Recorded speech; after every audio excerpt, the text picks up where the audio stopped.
Welcome to Draw Tip Tuesday. Here's your weekly dose of inspiration to build a creative habit, one drawing at a time. Brought to you by Sketchbook School. Hi, welcome to Draw Tip Tuesday.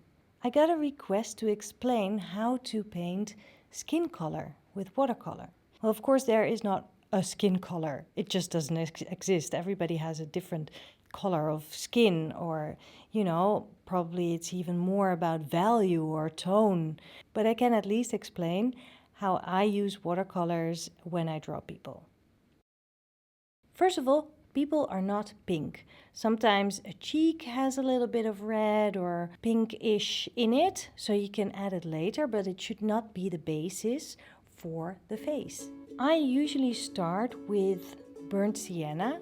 I just use it straight from the pan, and I dilute it with a lot of water, and the more water, of course, the paler the color becomes.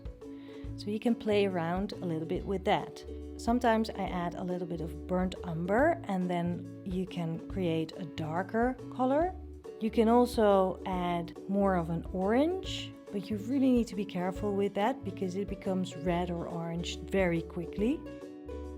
And you can even drop in a little bit of sienna, but then as well you need to be really careful so it doesn't become like a very yellow mustardy color, because nobody has a mustard face.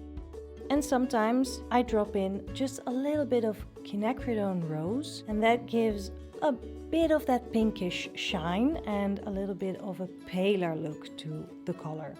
So let's do a quick one-liner contour selfie, and then I can show you how I color that face.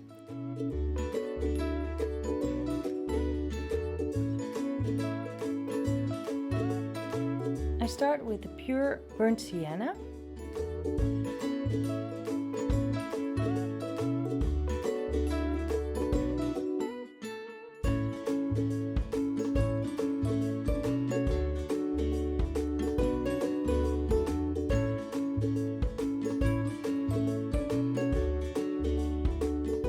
And while I let that dry a little bit, I will just paint the hair.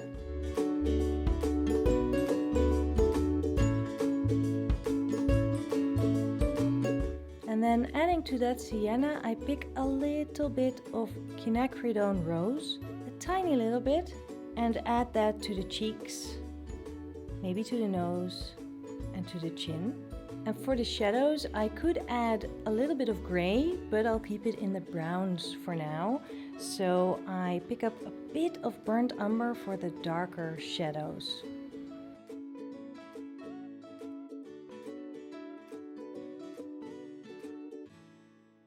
And that's basically it. There are many ways. Every artist does it in a different way. Some artists mix certain colors and always get the same kind of tone or color for skin color. I do it this way, and I just, try, and sometimes I get a very red face or very yellow face, and then I try to just fix it again. That happens and it's fine. You just need to see how much water you need to dilute it to get it a little bit more pale, how much red you can add before it's too bright. You just really need to experiment a lot and try it out with your own watercolor set. So I hope this helps. I hope you will try it. And if you want to learn more about watercolors, then you should definitely sign up for watercolor rules and how to break them.